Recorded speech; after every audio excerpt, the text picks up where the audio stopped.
Jai Shri Radhakrishna. Welcome to Sangeeta's kitchen. कशा आहात तुम्ही सर्वजण? मस्त आहात ना? मस्तच राहा. चांगले चांगले पदार्थ बनवत राहा आणि खात राहा. तर मी आज छान असं सुरणचा एक नाश्त्याचा प्रकार आज बनवलेला आहे आणि तोच मी रेसिपी आज तुमच्यासोबत शेअर करणार आहे. तर त्यासाठी आपल्याला लागणार आहे सुरण. सुरणचे असे बारीक पीसेसमध्ये आपल्याला कट करून घ्यायचं आहे असं. सुरण तसं खायला खूप असं हेल्दी आहे आणि बेनिफिट्स देखील, त्याचे फायदे देखील खूप सारे आहेत. घ्यायचे आहेत बारीक पीसेसमध्ये आपल्याला हे सुरण कट करून घ्यायचे आहेत व्यवस्थित असे. भाजीमध्ये तर आपण नेहमी वापरतोच हे सुरण आणि खायला तर खूप असे छान लागतात. बटाट्यापेक्षाही खूप असे छान टेस्ट लागते सुरणला. भाजीमध्ये देखील तुम्ही बटाट्याऐवजी सुरण वापरू शकता. खूप असा छान लागतो खायला. तर छान असे मीडियम आकारामध्ये पीसेस कट करून झालेले आपले सुरणचे. तर आत्ता आपल्याला काय करायचं माहिती आहे का? आपल्याला एक पातेलीमध्ये मी पाणी ठेवून घेतलेलं आहे.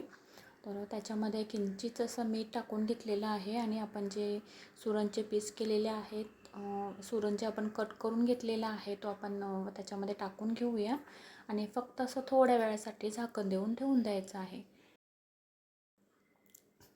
एक अशी उकळी येऊन द्यायची आहे फक्त. तर पाहू शकता उकळी तर आलेली आहे आणि सुरण देखील छान असं शिजलेलं आहे, छान असं सॉफ्ट झालेलं आहे. तर आपण ते बाहेर काढूया एका बाउलमध्ये. हे नुसते देखील खूप असे छान लागतात खायला. तर एका बाउलमध्ये काढून घेतलेला आहे. तर बारीक चिरून घेतलेला, त्याच्यामध्ये कांदा टाकून घेतलेला आहे मी, बारीक चिरून असा टोमॅटो टाकून घेतलेला आहे आणि मॅगी मसाला किंचितसं टाकून घेतलेला आहे. आमचूर पावडर टाकून घेतलेली आहे किंचितचं.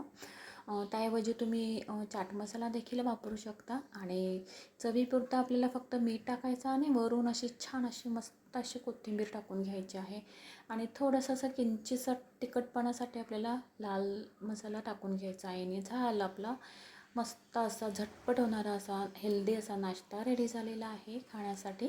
तर माझी ही नाश्त्याची रेसिपी जर तुम्हाला आवडली असेल तर नक्कीच ट्राय करा. लाईक शेअर करा, सबस्क्राईब करा. Bye bye. भेटूया पुढच्या रेसिपीमध्ये.